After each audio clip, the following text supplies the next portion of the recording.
environment friendly, more efficient in productivity. Thank you. Haroon, Bhorat, is this a luxury that a country like South Africa can't afford, to talk about better jobs? We talked about good jobs and bad jobs, to talk about better quality. Is that something that really isn't for South Africa right now, or do you have to build it in as you grow?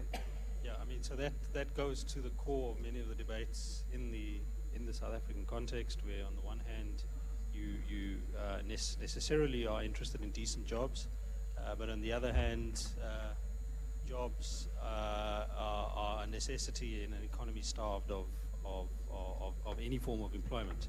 And so the debate moves back and forth. Do you see decent work as a process whereby first ensure that there is some form of employment, and then you upgrade gradually in terms of the type of employment and the standards that flow from that. Of course, depending on which side of the fence you sit and whether you in a government delegation or a business delegation, that's a debate that is almost endless. But what's it as a strategy, as a country? Can you take a stance and say actually good jobs are better than just any old job? Right. So I mean,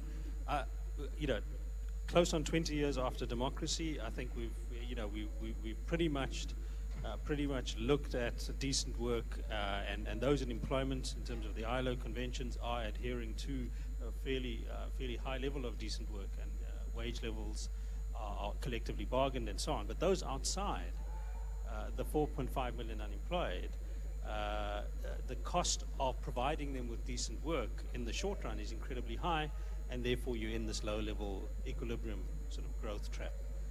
Trying to get to a point where you create employment at the margin for employers and then slowly upgrade through a decent work agenda seems to me to be a better way of sequencing employment creation.